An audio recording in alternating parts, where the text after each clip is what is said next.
Okay, l'chaim, le'ilu nishmas, Dvar Bas Yehuda Neshama Shalom Aliyah, and she should be zeichet to see Oni Nachas from Shemaim to all of her beautiful descendants in this world, that should be zeichet to Oni Besaris Tevis Yeshua and Chamas, and to be a Melis Yosher. Or Chatwadi, no, Elohim Melech Haolam, Sha'akol Niyam Dvar. Okay, Rabbi Saib. Amen. The shit that we gave last week, to a certain extent, is my fig leaf for what we're going to talk about this week. And what I mean is, last week we spoke a lot of Drashas Midrashei Chazal. We're going to ask a similar question this week, with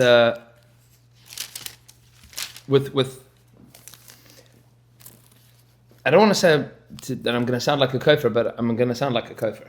So I hope you don't mind too much. Don't fall asleep. Don't let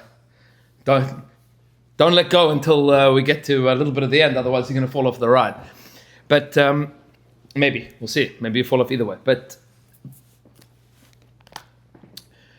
there's a lot of drashas. There's a lot of Torahs about. Rabbis like to talk about this a lot. Like Hashem's name is not in the Megillah, right?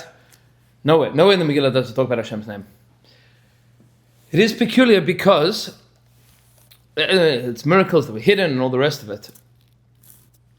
That's in terms of the writing of the Megillah, the reading of the Megillah.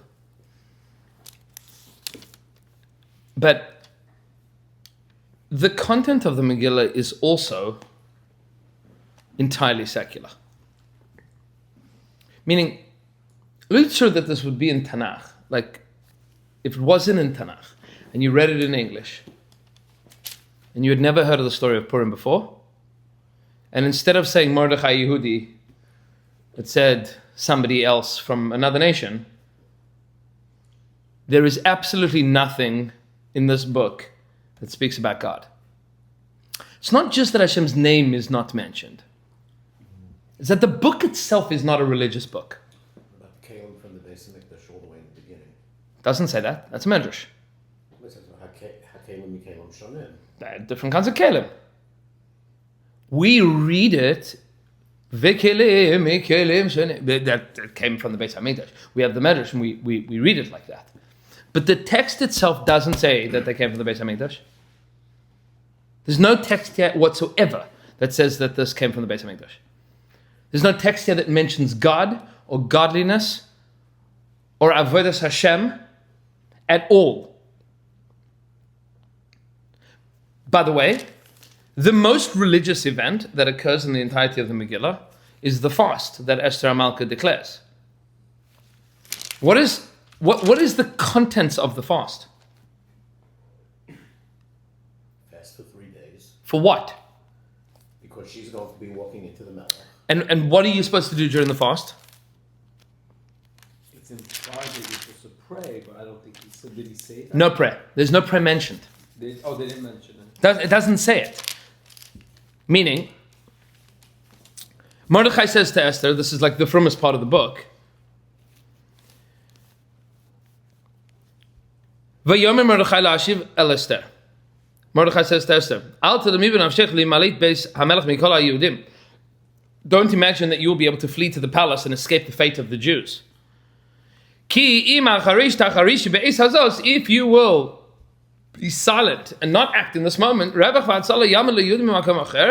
salvation will come to the Jewish people from another place.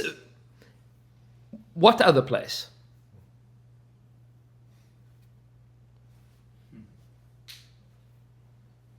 I mean, in any all the drushes have said miracles hit, but Mordechai's talking to Esther. Bubala, say the Rebbeinu Shalom will. It doesn't say. Doesn't say. The Eibishter will bring Hatzalah from the whole thing is ganz chiloni. The whole thing. There's nothing from here. Nothing. Who knows? What do you mean, who knows? You know. I know. Jews know. You know, me or there. The Rebbeinu Shalom put you here. This is Hashgacha. Just say it. Say it. So Esther says, okay, I'll do it. Vatomer Esther Shivel Mordechai. Esther says to go back to Mordechai. Lech Knesses Kol HaYudim. Go and gather all the Jews. Hanim Seim B'Shushan. That are found in Shushan. What are you going to do? And daven for... No, but sumo alai. Fast for me. What do you mean fast for me? What is fasting going to accomplish? V'al tochlu v'al tishtu. Shloishes yomim layla v'yom. Night and day, 3-day, 72-hour fast. Gama aniva narasai atzum kain. Me and my maidservants will do the same. And I'll go to the king without being called, and if I'm lost, I'm lost. Go and daven. Everybody should dvar up Tehillim. They had Tehillim already. This is, right? Yeah. Nothing. Nothing. There is nothing religious in this book. Now this is peculiar. Chazal do a lot with all of these psukim. And Chazal also tell us that Mordechai and Esther had Ruach HaKodesh, they had Nevuah. Esther is one of the Nevios. And that the book was written by Ruach HaKodesh. It's in the Ksubim. We include it in Tanakh. It's not a religious book. And Chazal make drushes on this, ki'ilu it's a Sefer Torah, and that's part and parcel of the way that we learn this book, meaning it's Torah and it's Megillas Ester, that we learn up as if it's, with all of the drushes, the beginning of Megillah, Kichsavam v'chizmanam, Kimwa Yehudim, and that this was like a sort of another Matan Torah. And we passed in that even in the Yom Mashiach that we're going to still be celebrating Purim. Zichron lo yasuf mizaram, that we're going to remember this for all time. It's a Goshen book. And not only is it a Goshen book, it's Mefurish a Goshen book. The end of the book is beferish, telling you that this is not a Jewish book. The last parak of the Megillah is the weirdest parak of the whole Megillah. 3 psukim, the last parak of the Megillah. V'yasem HaMelech Achashverosh mas al ha'aretz v'yeh hayam, that Achashverosh made a tax over the all the lands and the islands of the sea. A joke that there's different points that Republicans and Democrats boo during the Megillah, right? So mas, when I say mas, all the Republicans boo, right? Yeah. V'chol masei takvog v'rasoi u'parashas gdulas Mordechai, and all the greatness and the strength and all of the wonders that Mordechai did, asher gilah melech, that the king made him so great, halo hein ksuvim, they are written al sefer divrei yomim, in the book of divrei yomim. No. Al sefer divrei yomim lemalchei Madai Paras. They're written in the chronicles of the kings of Madai and Paras. Meaning this is like a preamble to like the Persian Median story. Right? Like, imagine, the Jewish people came out of Mitzrayim, you can read about it in hieroglyphics. What's the story? The whole story of Mordechai. No, it's not. Now Chazal point out that the Megillah was intentionally censored. It was censored by Mordechai and Esther because Achashverosh was a Rasha. He was just as big as of a Rasha as Haman. He also plenty hated the Jews, but because he was the king, we had to finagle, make the story not so. Meaning, we had to pick a villain that wasn't him. It's never a good idea to make the villain the king. Make the king the villain of the story. So we made Haman the primary villain of the story. And then Achashverosh was happy with that, and Shalom Yishal, and everybody moved on with their lives. So there was intentional censoring that's going on here. But Tzach HaKol, this book is read every single year, hundreds of thousands of times, with brachas, b'shem malchus, for all generations and for the future. Yeah. Did they have to censor Hashem's name out of it? Unlikely that they needed to censor God's name. But I'll make it a little bit worse for you. Because not only is this book a Persian book, and a secular book, not only is it just a piece of some Persian story, the main characters of the book do not sound very Jewish. Now, I know that today the name Mordechai is a very Jewish name. Mordechai, right? And Esther is, right? But Mordechai and Esther are not Jewish names. Marduk and Ishtar. Right. Mordechai is not a Jewish name. We don't even know what Mordechai's Jewish name was. Machlokes in Chazal.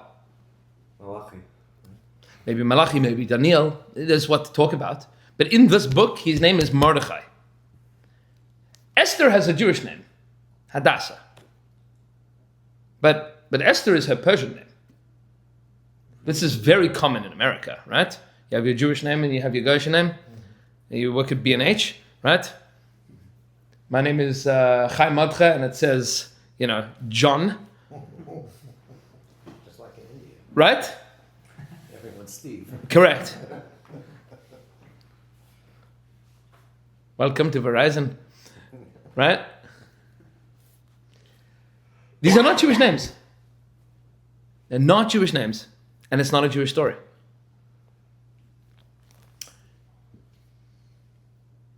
Which now opens the question of what is the story about?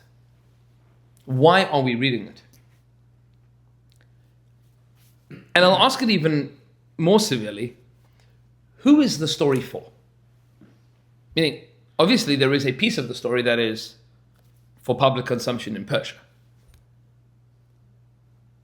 But if Mordechai and Esther are writing it, who are they writing it for? For all time? Esther Malka, Chazal say, writes into Chazal and says, Kisvun ledaros. And there is a machlokes, ostensibly, whether Esther is Matamas Yadayim or not, which might be a question of canonization, or whether or not it has Kedusha because of Shem Hashem. Either way, it was not always consensus that Esther was going to be included in Tanakh. And the Anshe Knesset Gedolah voted it in. So it is part of Tanakh. Why is it part of Tanakh? Meaning, why is this story important? It's the end of the Babylonian Galus. Fine. So put that in 3 psukim in Divrei Yamim. Why do you need this book? In the Tanakh you need, right? But why do you need Megillas Ester? And why do we read it? And why do we celebrate it? And why is this a thing? Meaning, from the perspective of Jews in Persia, some 2,500 years ago, where the story is taking place, why is the story relevant to us now? It was a blip in the radar, some 15-year period. But 15 years in the history of the Jewish people that doesn't seem to be relevant to us and probably not even relevant to them. There are deeper lessons throughout that we're supposed to take from it. Well, so I would love to say yes. But when you read the pshat of the Tanakh, when you read the psukim, it seems to be intentionally obscuring any deeper messages. Meaning, if you want to tell me that this is a story about Hashgacha Pratis, so then write that. Right? Write that story. Write the story of Hashgacha Pratis. What do you mean? Meaning, tell a story. Mordechai and Esther, for God's sake, tell the story of The destruction of Amalek, maybe? Maybe. So then tell that story. Tell it as there was a war between the Jewish people and Amalek since the days of Moshe Rabbeinu, that was days of Shaul and David, and now we have finally vanquished our ancient foe Amalek. Tell the story. It's the Megillah, the Masechet Megillah. Mesechus Megillah does that. Yeah. That's 1,000 years later. 1,000 years it takes until we tell the story in the Chazal, and all of this is Dvarim Shebal Peh. This is all Torah Shebal Peh, passed down generation to generation, not written. Write the book. I mean, Megillas Esther is late enough that we have other histories of the time.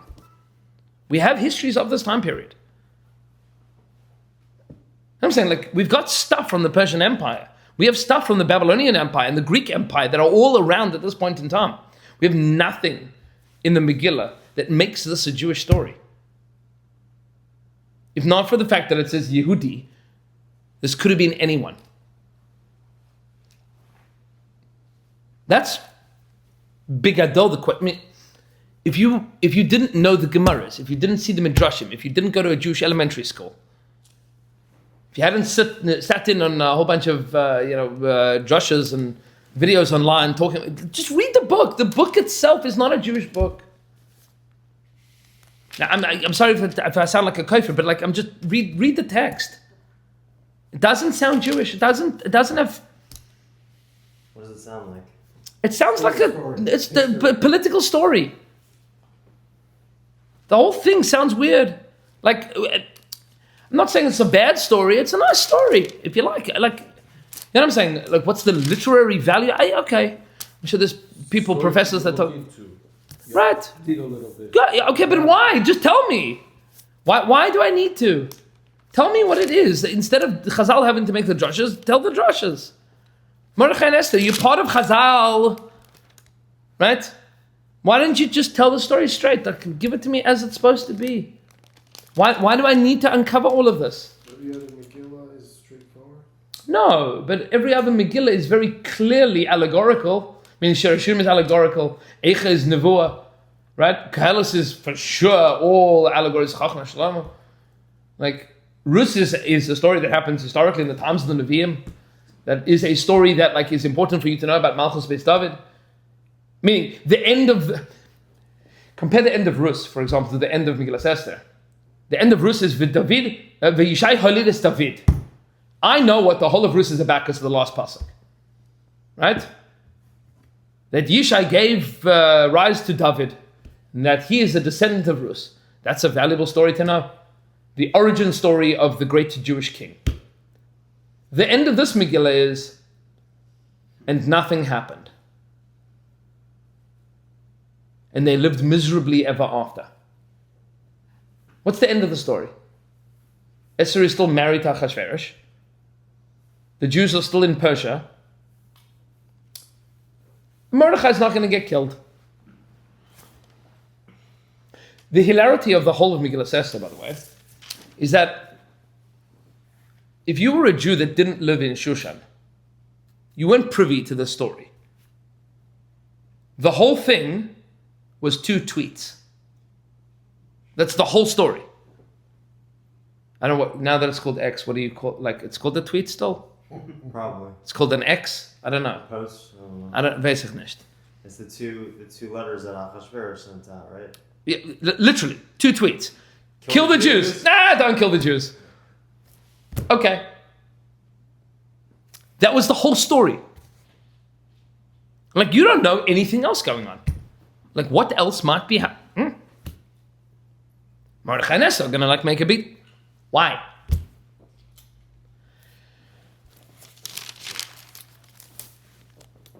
Let me ask you a funny question.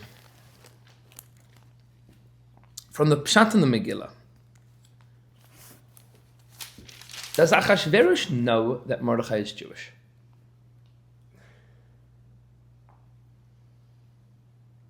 The fact that Mordechai hides it and says to hide it probably Because is the Esther fact that don't say who you are. Don't say who you are. he's probably hiding it.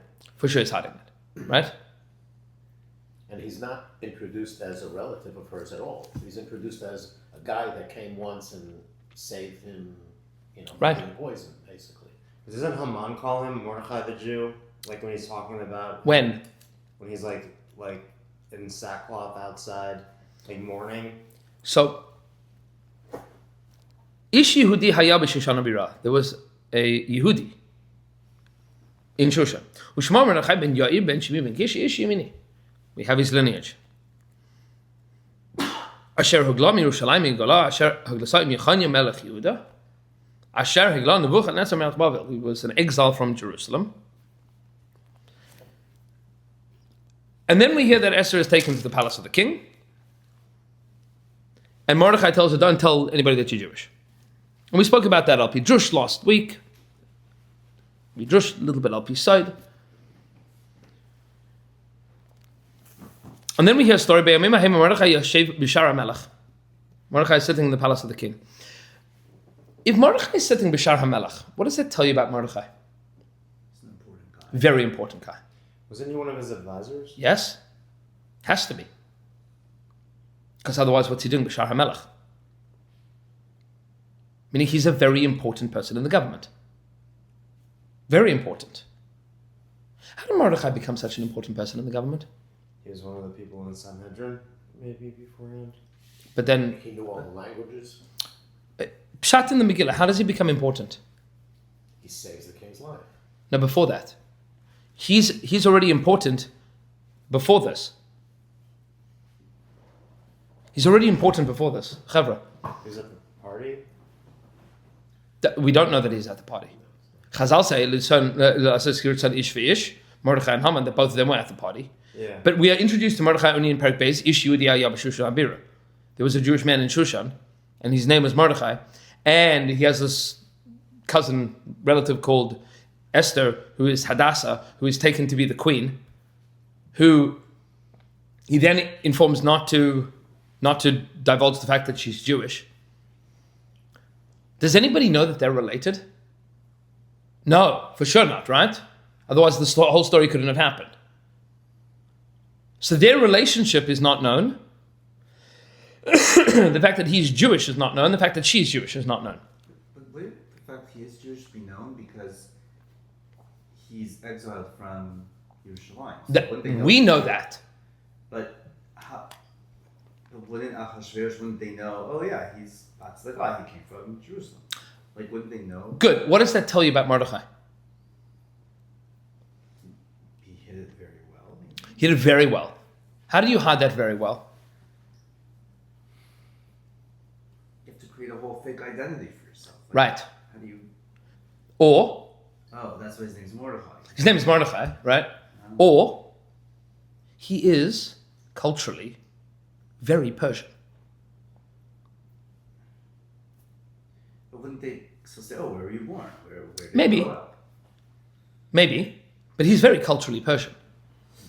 He's culturally Persian enough that when people say, did you know that he's Jewish? People are like, really? He's Jewish? This happened after October 7th, right? Where people started discovering, really? That actress is Jewish? Nobody knew. No way. Mordechai? Right? Named after the god Marduk. He's Jewish? So why would he hide it from the very people? Good question. But how is he so Persian if he was from Yerushalayim? Right. Great question. Because he would have looked Jewish.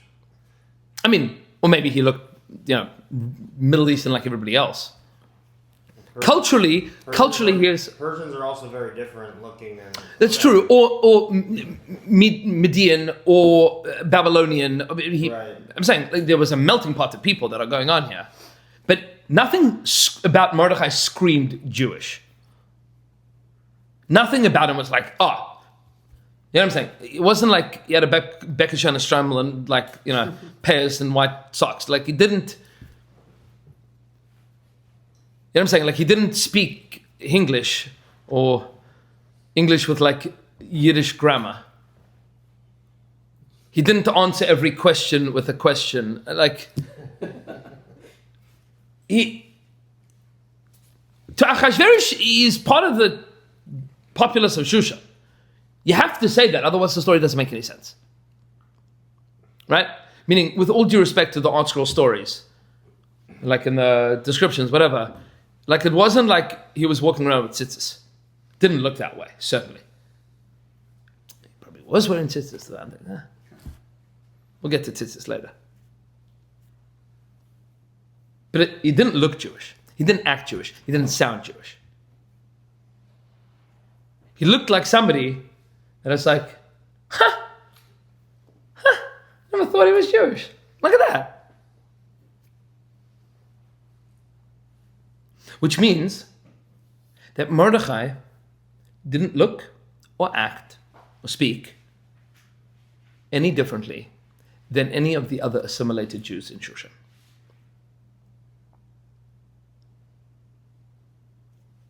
And there were many of them.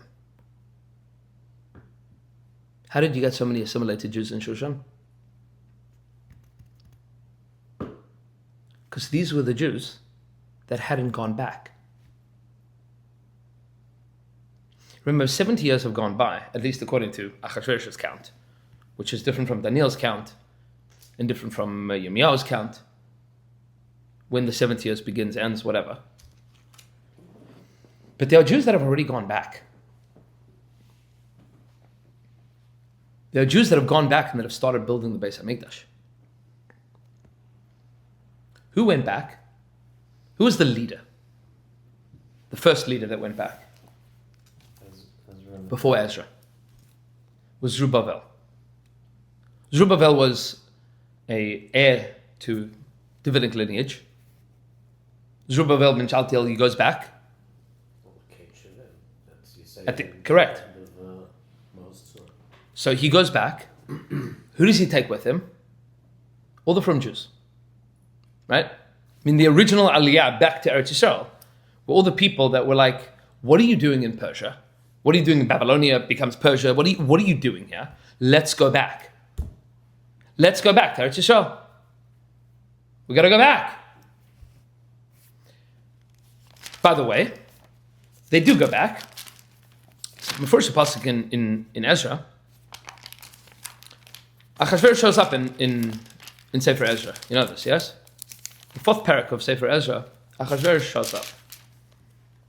This is before Megillah or after Megillah? Both. It's the same time period. Oh, wow. Meaning, Ezra and Nehemiah, Divrei Yamim are all roughly the same time period. Meaning, overlapping and spanning. Koresh, Cyrus the Great was before Achashverosh? Yes. He was the first king of Yes. the empire, and he let the Yes. Jews go back. Yes.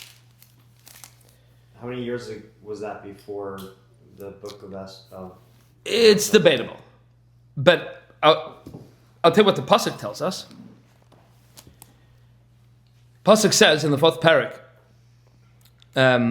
of Sefer Ezra, "Vayhi am haaretz merapim yedei am Yehuda," that the people that were in Judea at the time were giving help to the Jews that were there, Meva'alim osam livnos, and preventing them from building the Beis HaMikdash, meaning they wanted to rebuild, and they were preventing them from rebuilding. V'sochim alem yatzim la'afer atzasam, and they hired people in order to advisors to disrupt their plans. Which advisors do you hire to disrupt the plans? Spies. No. Come now, think America. There's a bunch of Jews and they're building something. Bureaucrats. Right. Meaning, what do you get? You get a bunch of, political people. Who rules Eretz Yisrael at the time? Persia. The Persians. And there's a bunch of Jews that are back from Persia, back in Eretz Yisrael. They're building the Beis HaMikdash. And the people that are there don't want the Beis HaMikdash to get built because they don't want Jewish sovereignty to be restored. And this happens, Kol Yimei Koresh Melech Pras, Ad Malchus Daryavish Melech Pras. From Koresh to Daryavish, there are people that are trying to stop the building of the Beis HaMikdash. And this process is limping. But it's still going on, brick by brick, day by day, person by person, they're building. And the Pesukim describe it in the Pasuk, Shemim Hafkid Le'ircha Kol Hayom V'Kol Halayla, that there are watchmen standing over the city all day and all night. Yeah, that's that city at that period of time. The Pasuk Mefurish that they need to have watchmen that were standing guard to make sure that the building wasn't destroyed at night. That have people that were making sure that the locals, the occupiers, right, weren't destroying what they were building. And they didn't have money, and they didn't have manpower, and they didn't have political persuasion. Koresh had given them permission, and Daryavish was like, whatever, you keep going. Uve Malchus Achashverosh. During the time of Achashverosh, Bitchilas Malchuso, at the beginning of his Malchus, Kosvu Sitna, they wrote a Sitna. So the root of the word Sitna is Satan, meaning an accusation. They wrote an accusation against the Jews, Al Yoshvei Yehuda v'Yerushalayim, against the Jews of Yehuda and Yerushalayim, and that puts an end to the building of the Beis HaMikdash. That puts a stop to it. Who writes this accusation? Pashat Pshat is, Rashi says it, Haman. I mean, Rashi says that as Aseres b'nei Haman, they were the actual ones involved in this. The sons of Haman were the people that were making sure the Beis HaMikdash couldn't be built. This is the book. I'm saying, even without Mefarshim, in the times of Achashverosh, at the beginning of his Malchus. What does it mean at the beginning of his Malchus? What we're reading in Sefer Ezra. In Sefer Ezra is what's going on in Megillas Ester. That there is an accusation against the Jewish people. What is the accusation against the Jewish people? They'll rebel against the king. They're different. Exactly what Haman says to Achashverosh. There's a group of people, and we should kill them. Now, it might have been that it was the same exact, or it was different iterations of it. But Haman and his sons are part of this movement to stop the building of the Beis HaMikdash. That's what they're doing. That's the whole matzav here. Which means that there's this story that's going on now, that the Beis HaMikdash has been destroyed. And where did Chazal get that Kelim and Kelim Shonim means from the Beis HaMikdash? Whether it's literal or it's figurative, what Achashverosh is part and parcel of is ensuring that the Beis HaMikdash, that Cyrus the Great, his Zayda, has said to rebuild, right? His predecessor had said to rebuild. He says no. That's what's going on at the beginning of the Megillah. That's pshat in the pasuk. Vayhi b'mei Achashverosh. The times of Achashverosh. Who Achashverosh? That Achashverosh. The one that's Malach, Mehodi, V'ad Kush. Now remember, we can't write anything too negative about him because this is Megillas Ester. This is being published in Persia. Ezra's already in Yerushalayim. He can write whatever he wants. Who's reading what? I'm saying, a bunch of backwater Jews in Judea writing it in Hebrew. Who cares? This is being read by Persian population. So, Vayibi me Achashverosh, who Achashverosh, that Achashverosh. Okay, we know the story.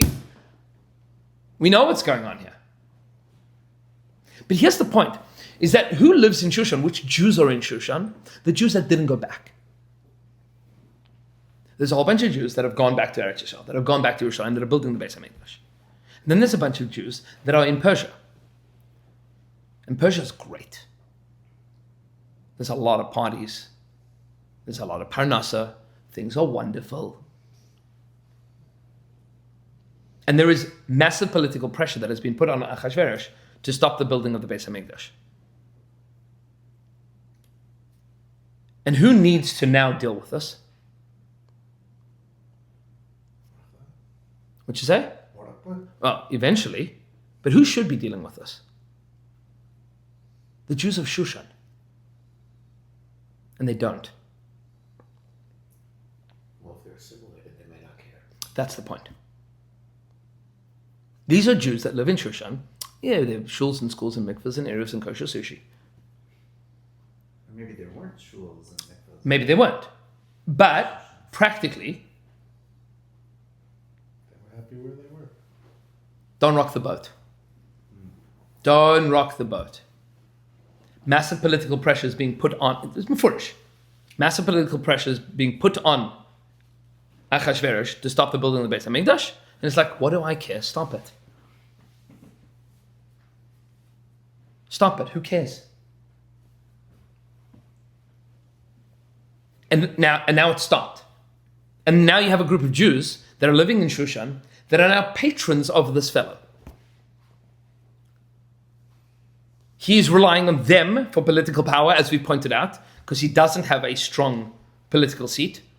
Not only is he relying on them, but they are relying on him. He doesn't have a solid political seat. He just executed his wife, who was his link to real monarchy and royalty in Babylonia.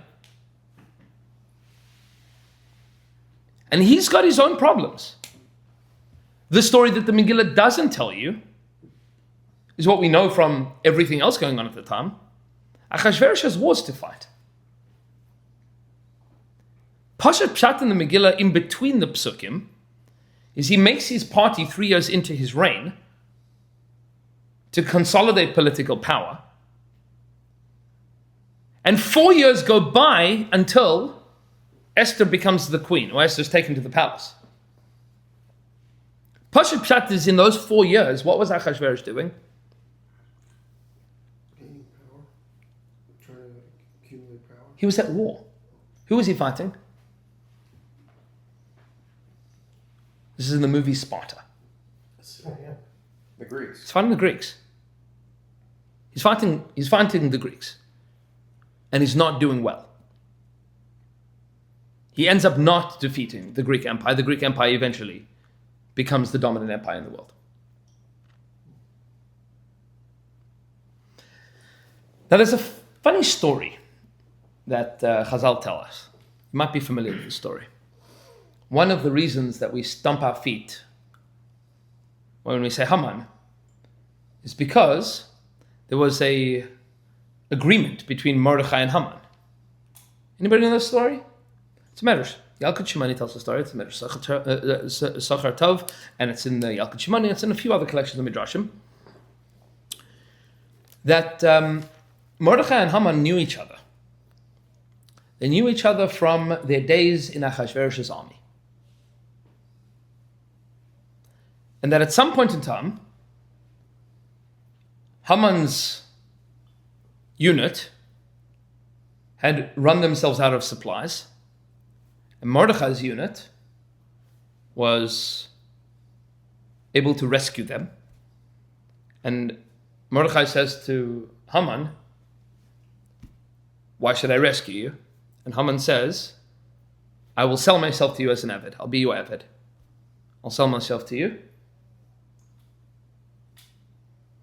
Rashi quotes this in Mesachas Megillah. Tesvav and Aleph. Rashi quotes this Medrash Chazal that Mordechai says to Haman, "If you sell yourself as a slave to me, write the shtar." What did they have? They only had their shoes. So he writes that on the shoes. He says, "I'll be your Eved forever. Save me and my men."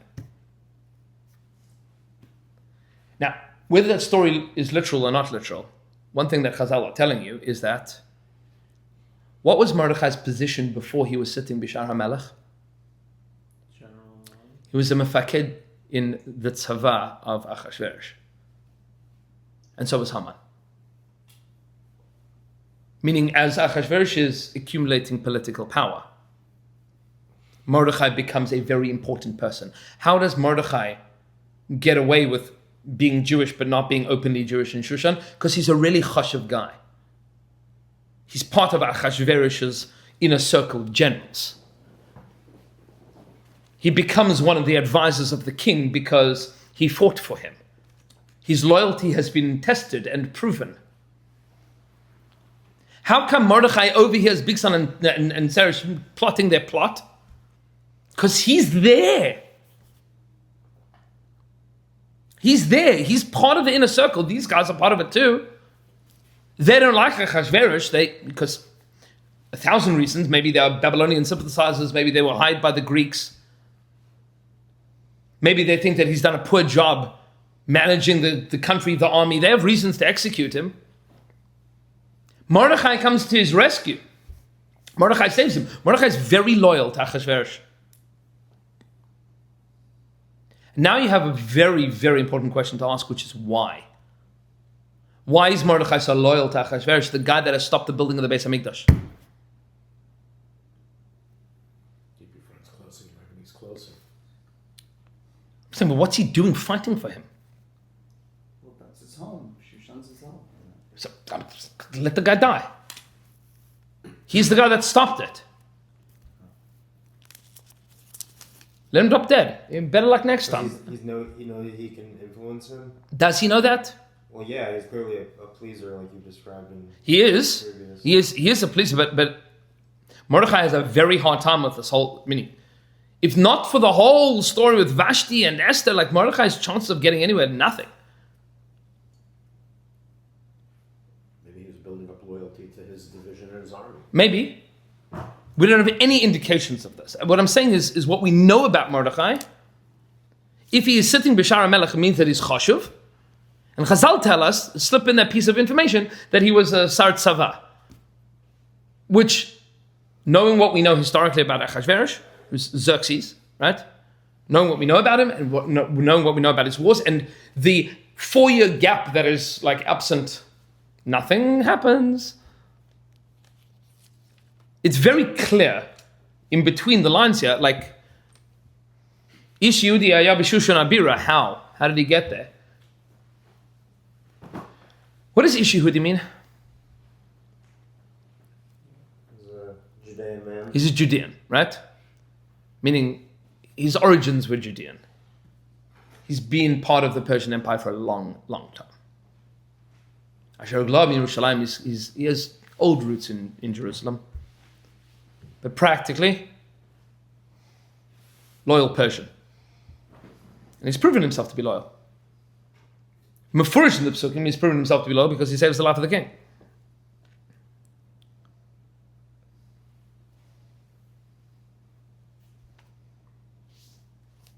Pshat Poshet, why does he tell Esther not to tell Achashverosh that she's Jewish?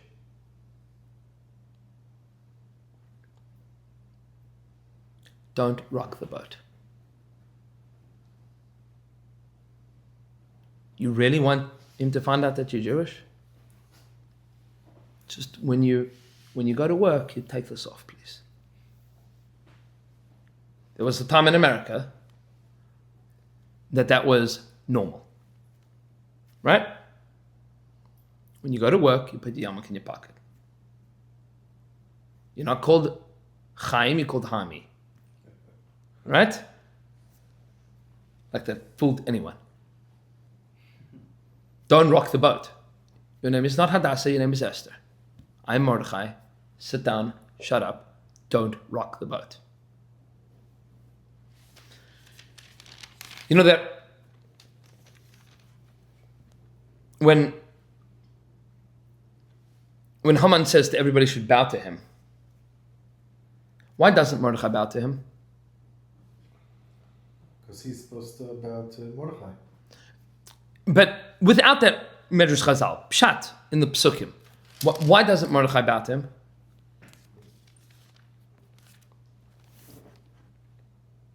It's Ester.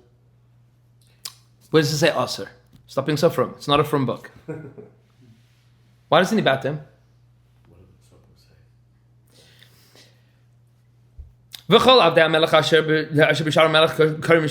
say? Everybody is bowing to Haman. Because that's what the king commanded.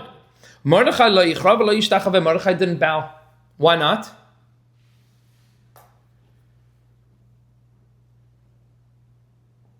Who the heck are you that I should bow to you? I was going to say, they're both generals. Who are you? I bow to you. What are you talking about? Who are you? On the same level. Same rank. And if the king is commanded that everybody's bowing, it doesn't mean me. It's a Chol Avdei Hamelech. Avdei Melech. I'm a loyal servant of the king. I saved the king's life. What? I have to now bow to this guy? This shlemazel that happened to get himself into the king's good grace, bribed his way in. But I'm saying Mordechai is not Avdei Hamelech. He's an advisor. He's more than. Yeah, okay, fine. You could say, meaning everybody's still an eved to the Melech Achashverosh. He might consider himself to be a loyal servant of the king, but I don't consider myself to be a loyal servant of Haman. What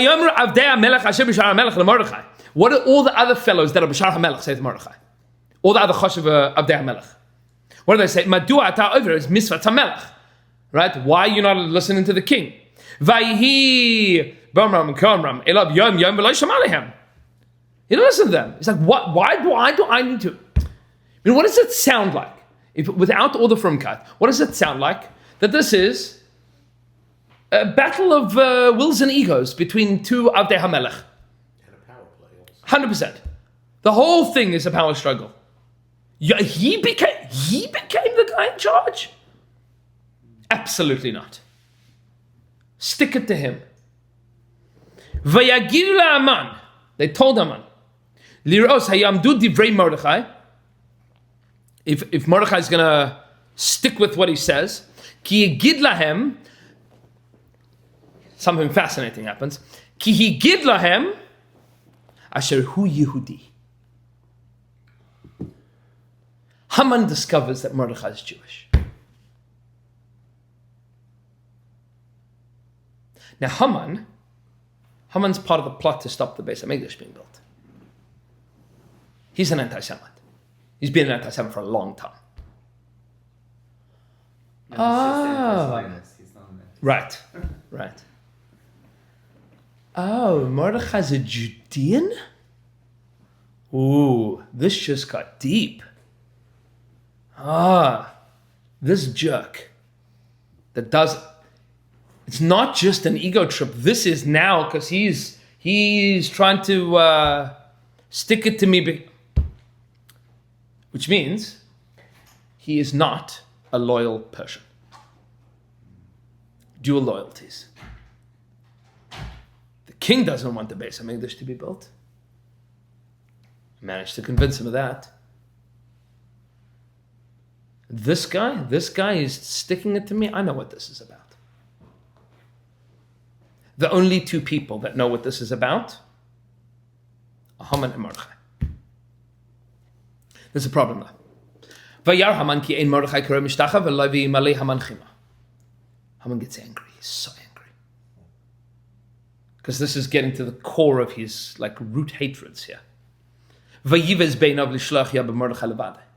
But how distasteful, disgraceful, pasnished to just get Mordechai executed. Ki he gidlo as Amat Mordechai, because they also told him that Mordechai is part of this nation. Oh, there's other Jews here?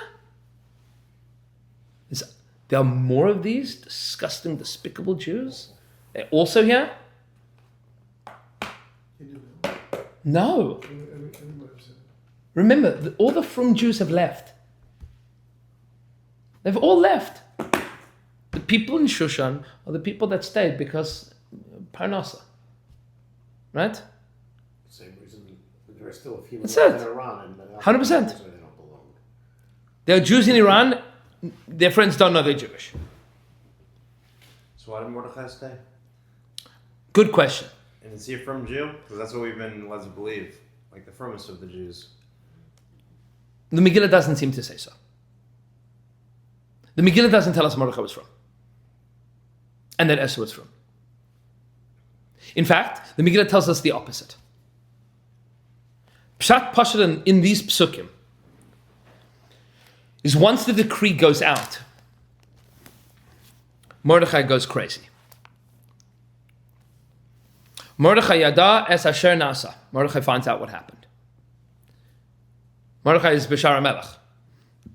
Vayikra Mordechai is begadav. He tears his clothing. Vayilbash sak va'ifer. And he puts on sackcloth and ashes. Vayetzei b'soich ha'ir. And he goes into the middle of the street. Remember, this is a member of Congress. Right? He's like vice president. Vayizak zaka gedolah umara. And he screams. This was on the news. Vayavo ad lifnei Shar HaMelech, and he comes to just before the Shar HaMelech. This is a public spectacle. Ki ein lavo Shar HaMelech v'v'shak, because you can't go there he's wearing sackcloth. That's not becoming. So he goes. He doesn't sit in his regular seat. He's standing outside of Congress, screaming his face off, wearing sackcloth. Guy's gone out of his mind. Sounds like a woke liberal. Yeah. Like, what are you screaming about? Right? A one-man protest. Did people recognize him? Of course they recognize him. So he's throwing everything away. 100%. Wow. He's gone crazy. Why? It failed. Because he just realized that because of him, Haman is going to murder every Jew. Because of him. Why? Because of him? Because He pissed off. He's his enemy. he got him angry. And he says, oh, I'm not just going to kill you, I'm going to kill everybody that you know. It was unbecoming just to kill Mordechai. I'm going to kill all of them. And the only person that knows this now is Mordechai. He's the only one that knows about it. Why doesn't he just say, I'm not such a Yiddish Yid? Has that ever helped? That's right. That's exactly the point. Because Mordechai is now basically saying, the game is up. I cannot be Marduk anymore. He's killing me because I'm a Judean. He's killing me because I'm a Yid.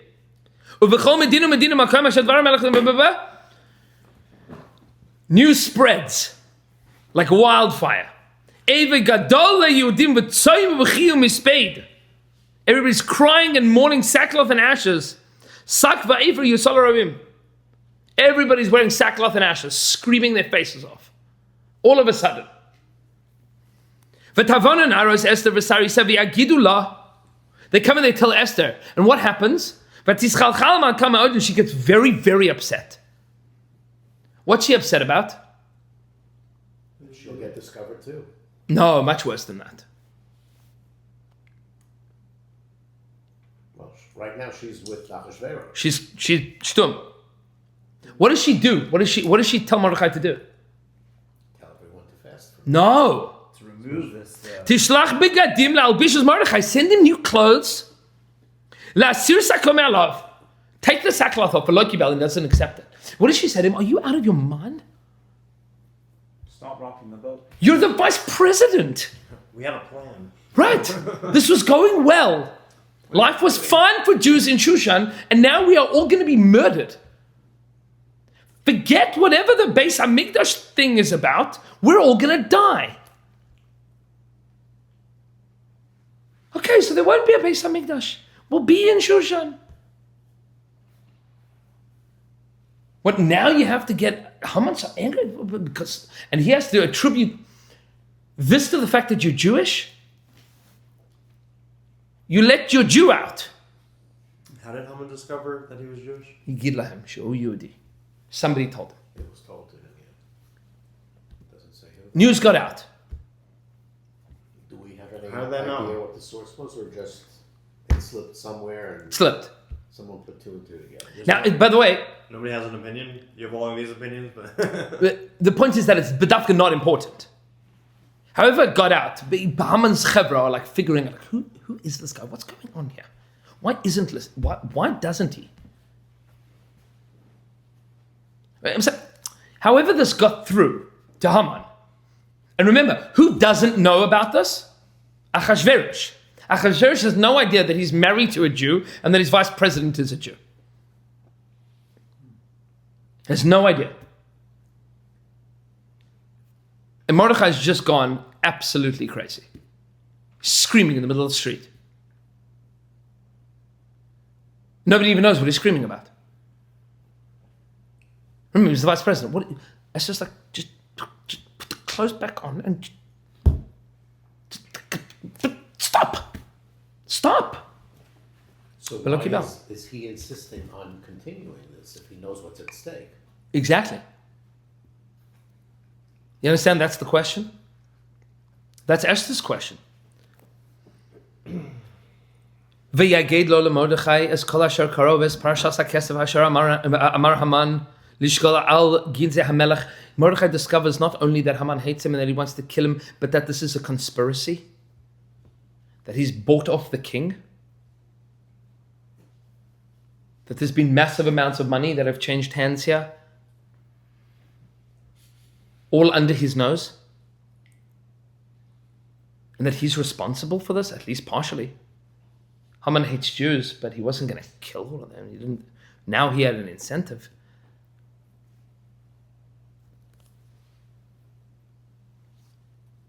ותאמר אסתר לאסך וציווה על מרדכי כל עבדי המלך ועם מדינות המלך יודעים כל איש ואיש אשר יבוא למלך אל חצר פנימית אשר לא יקרא החסדתו להמיס. Mordechai says to Esther, you got to go and do something about this. And she's like, if I do this, it's likely I'm going to die. I haven't been called to him for 30 days. What's he been doing for 30 days? He doesn't even know what's going on. Whatever he's doing, he's doing. We have no idea. He's worried about whatever he's worried about. Doing whatever he's doing. Mordechai and Haman have been running the country. And this all happened under Mordechai's nose. And that his power struggle with Haman is now going to end with the Jewish people getting massacred. Letters have gone out all around the Persian Empire Jews are going to be murdered.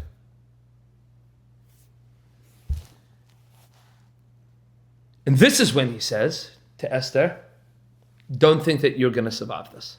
What's he saying to her? You're going to figure out how to hide the fact that you're Jewish. They will come for you too. They're saying this through a messenger. Who's this Hatach? Who is this? So there's a lot to say. They're saying a lot of stuff here.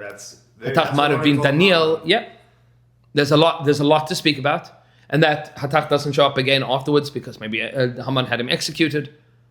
There's a lot to say about who exactly Hatach is. The Megillah itself doesn't tell us. He shows up once and then... But practically speaking, at this point in time, Mordechai looks at Esther and says, you're telling me that I need to go back into being Mordechai, the good Persian loyal servant? It's over. And don't think that you're going to get away with this. Because if you don't do something now, you and your father's house will be destroyed. Everything that you are is going to end. And what does she say to him? What's her response to this? Lech knos es kol haYehudim. Go and gather the Jews. Which Jews? Shushan ones? All the ones Still there. that are not so from. What do Jews do when we're in trouble? Make a conference. Right? Get a whole bunch of Jews together and just be together. What are we doing? We're not even doing anything. Tzumo alai, fast for me. It's like very assimilated American Jewry. Right? It's like, what do we know how to do as Jews, Yom Kippur? What are we going to do on Yom Kippur? I don't know. All that I know is that we don't eat. So all we're going to do is not eat. Together, we're going to not eat. There's no kinnis, Tilim, there's no speeches, there's no inspiration. It's just a group of Jews getting together and saying, we're going to fast for Esther. What are you doing for Esther? I'm going to fast for Esther. You fast for Esther? Because now we know. And by the way, Mordechai is playing a very dangerous game right now because he's the reason that this is all happening. He's the reason. So you have a whole group of Jews that are effectively assimilated Jews that are living in Shushan, that have all been threatened, that are all going to be killed, along with the entirety of the kingdom. The golden age of Shushan is done. It's finished. It's over. Not only that, but down with them is going to go everything. The whole kingdom. And Judea. And the Beis HaMikdash. Meaning we're all done now together. Which means that there is no escape from Jewish identity. How are they going to know who's the Jews if they're hiding it so well? I don't know. How did Hitler know the Jews were the Jews? Look in the noses? By the way, have you ever noticed that he doesn't show up to our Persian Zoroastrian celebrations? He's not such a from... Interrogate them and they figure out. They'll figure it out. The neighbor heard this Right. one. His grandfather was from here, from there. I'm sure they so made it mistakes. must be- They Yeah. on the side of he's just probably like Jewish. the Polish people had no problem helping Right. out the Germans. Everybody figures it out. The deep state knows. Right? They know. Everything. They know. No, it's because of the noses. Right. That's the ones that don't tan. Right? How do they don't figure it out. Go get the Jews. Gather the Jews. Which means, my dear friends, that this story is fundamentally the story of a group of Jews rediscovering Jewish identity in the pits of assimilation. That's the story. It's not a story about Frumkeit. It's not even a story about Yiddishkeit. It's a story about Jewish identity and the rediscovery of it in the pits of Galus. And that these Jews that are assimilated from Yiddishkeit, that have abandoned all external indications of being Jewish. This story is written for them. That your job, Jews of Shushan, is to make sure that the Beis Hamikdash gets rebuilt in Yerushalayim.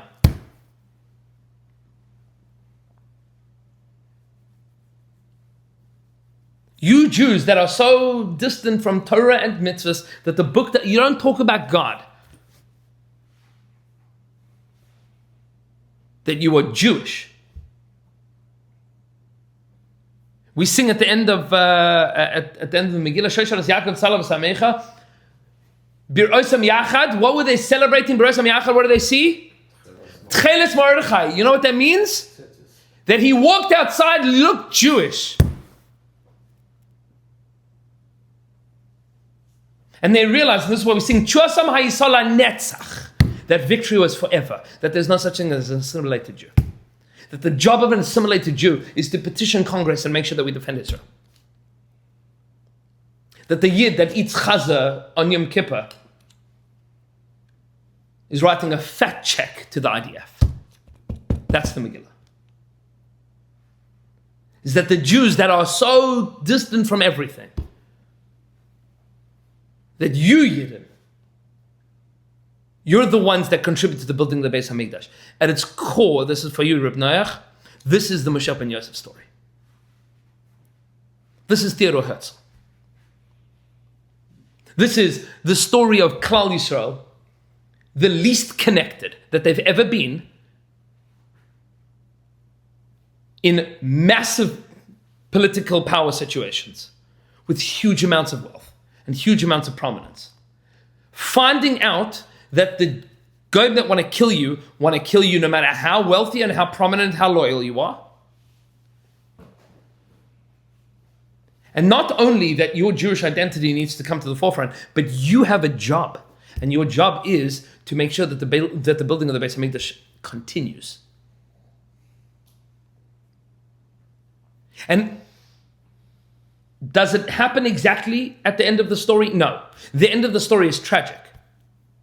The end of the story begins exactly as it began. But the next generation, which you see in Sefer Nehemiah, Nehemiah is now in the government, very wealthy, prominent Jew. And he petitions, give us wealth and prominence and power, let me go build the city of my ancestors. His name has God's name. Right? Right? Meaning he has a Jewish name. Not ashamed of being Jewish anymore. Now Chazal tell us, and this is the medrash that I'm going to share with you. Chazal tell us, who is Mordechai? Who is he? So there's one other Mordechai, might be the same one, might not. Who is Mordechai?